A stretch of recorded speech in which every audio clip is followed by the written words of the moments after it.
Welcome back to Mrinal recipes. आज आपण बनवणार आहोत चिली गार्लिक नूडल्स। त्यासाठी सगळ्यात आधी आपण इथे एका पॅनमध्ये पाणी जे आहे ते गरम करायला ठेवायचं आहे। पाणी चांगलं बॉईल होऊन द्यायचं आहे। पहिलं तर पाणी बॉईल व्हायच्या आधी आपण त्याच्यामध्ये थोडंसं मीठ ॲड करून घेणार आहोत आणि थोडंसं तेल ॲड करायचं आहे। तर मी अर्धा पळी तेल ॲड केलेलं आहे, ज्याने आपले नूडल्स जे आहेत ते सुट्टे राहतील, जास्त चिपकणार नाहीत एकमेकांना। तर पाण्याला इथे बॉईल आलेलं आहे, सो आपण आपले नूडल्स जे आहेत ते आपण ह्याच्यामध्ये ॲड करून घेणार आहोत। इथं मी 2 पार्ट करून त्याला ॲड केलेलं आहे, सो काढताना पण इझी पडतं। तर 2 मिनिट आपल्याला चांगलं नूडल्स जे आहेत ते बॉईल करून घ्यायचे आहेत। 2 मिनिटानंतर आपण जे त्याच्यामधलं एक्सेस वॉटर आहे ते आपण काढून घेणार आहोत। आता इकडे आपण लगेच पॅन गरम करायला ठेवायचं आहे। पॅनमध्ये आपण थोडंसं ऑइल ॲड करून घेणार आहोत। इथे कमीत कमी मी 1 पळी तेल घेतलं होतं।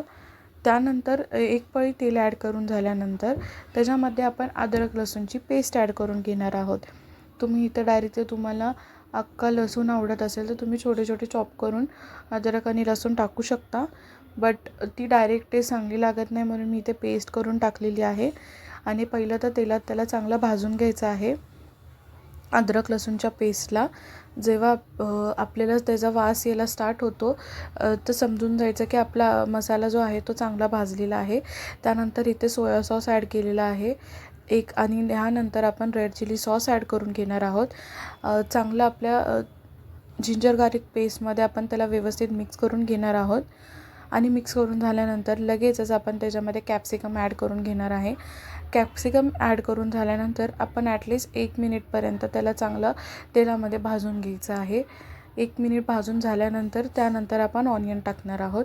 आपण कांदा पहिलं यासाठी ॲड केलेला नाही आहे, कारण कांदा पटकन शिजून जातो, त्याला जास्त टाईम लागत नाही, म्हणून पहिली शिमला मिरची ॲड केली होती। त्यानंतर इथे आपण ॲड केलेला आहे कांदासुद्धा 1 मिनिट आपण चांगलं तेलात परतून घेणार आहोत। चांगलं तेलामध्ये परतून घ्यायचं आहे आणि भाजी टाकायच्या आधी तुम्ही सगळे सॉस टाकून मिक्स करा, जेणेकरून भाजी एकदम सॉगी होणार नाही। त्यानंतर वरून आपले जे नूडल्स आहेत ते आपण इथे ॲड केलेले आहेत। आता व्यवस्थित आपण त्यांना मिक्स करून घ्यायचं आहे। एकदा का आपले सगळे मसाले व्यवस्थित मिक्स झाले ना की चांगला असा ब्राऊन कलर येतो, लाईट ब्राऊन कलर आल्यानंतर त्यानंतर आपण मीठ ॲड करायचं आहे। जर तुम्हाला मसाल्यामध्येच मीठ ॲड करायचं असेल, जेव्हा आपण सॉस ॲड करतो तेव्हा करू शकता, तुमच्या अंदाजाप्रमाणे तुम्हाला ॲड करायचे आहेत।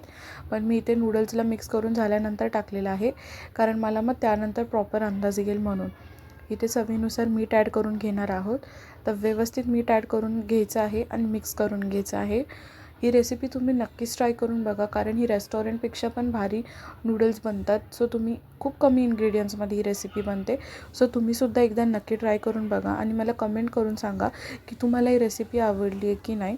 आणि नेक्स्ट रेसिपीज तुम्हाला माझ्या चॅनलवरती अजून कोणत्या बघायला आवडतील त्यासुद्धा तुम्ही कमेंट करून सांगू शकता। And thank you so much for watching.